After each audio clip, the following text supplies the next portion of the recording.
Maharashtra 39 news network, सत्य बातमी, ठाम भूमिका. धुळे सुरत महामार्गावरील त्या उड्डाण पुलाजवळ पुन्हा भीषण अपघात. ठिकाण बनले अपघातांचा हॉटस्पॉट. अवघ्या काही महिन्यात तिसरा चौथा गंभीर अपघात. महामार्ग प्राधिकरणाच्या दुर्लक्षामुळे नागरिकांमध्ये संताप. तातडीच्या उपाययोजनांची मागणी.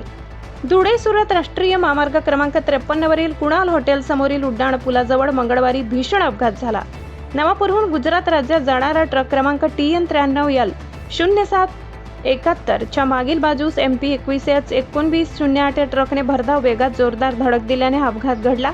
धडकेची तीव्रता इतकी भीषण होती की धडक देणाऱ्या ट्रकचा पुढील केबिन पूर्णपणे चेंगरला गेला आणि चालक केबिनमध्ये अडकून पडला. घटनेची माहिती मिळताच इस्लामपुरा परिसरातील नागरिकांनी क्षणाचाही विलंब न करता घटनास्थळी धाव घेत बचाव कार्य सुरू केले. जीवाची पर्वा न करता तब्बल 1.5 तास अथक प्रयत्न करत नागरिकांनी चेंगरलेल्या केबिनमधून चालकाची सुखरूप सुटका केली. नागरिकांनी दाखवलेल्या धाडस, तत्परता आणि मानवतेमुळे चालकाचा जीव वाचल्याची भावना उपस्थितांनी व्यक्त केली. दरम्यान नवापूर पोलीस ठाण्याचे कर्मचारीही तातडीने घटनास्थळी दाखल झाले. जखमी चालकाला रुग्णवाहिकेद्वारे नवापूर उपजिल्हा रुग्णालयात दाखल करण्यात आले. प्राथमिक माहितीनुसार चालकाच्या पायाला गंभीर फ्रॅक्चर झाले असून त्याच्यावर उपचार सुरू आहेत.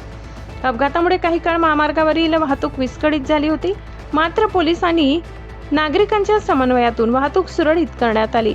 वारंवार अपघातांचा हॉटस्पॉट बनले ठिकाण. विशेष म्हणजे कुणाल हॉटेल समोरील उड्डाण पुलाजवळ गेल्या काही महिन्यात हा तिसरा चौथा गंभीर अपघात घडलाय. त्यामुळे हे ठिकाण आता अपघातांचा हॉटस्पॉट बनत असल्याची तीव्र भावना नागरिकांमध्ये व्यक्त होत आहे. सतत होत असलेल्या अपघातामुळे स्थानिकांमध्ये भीतीचे वातावरण निर्माण झाले असून संबंधित यंत्रणेच्या कार्यपद्धतीवरही प्रश्नचिन्ह उपस्थित केले जात आहे. स्थानिक नागरिकांनी राष्ट्रीय महामार्ग प्राधिकरणाकडे तीव्र नाराजी व्यक्त करत शहरातील दाट लोकवस्तीला लागून असलेल्या धोकादायक ठिकाणी तातडीने कायमस्वरूपी सुरक्षा उपाययोजना राबविण्याची मागणी केली आहे. या ठिकाणी वेगमर्यादा नियंत्रण, रंबल स्ट्रिप्स, स्पष्ट इशारा फलक, उच्च क्षमतेची प्रकाश योजना, CCTV व प्रभावी वाहतूक व्यवस्थापनाची अंमलबजावणी तातडीने करावी, अन्यथा भविष्यात आणखी मोठी जीवितहानी होण्याची भीती नागरिकांनी व्यक्त केली. महाराष्ट्र 39 न्यूज नेटवर्कसाठी अजय राजपूत, नवापूर.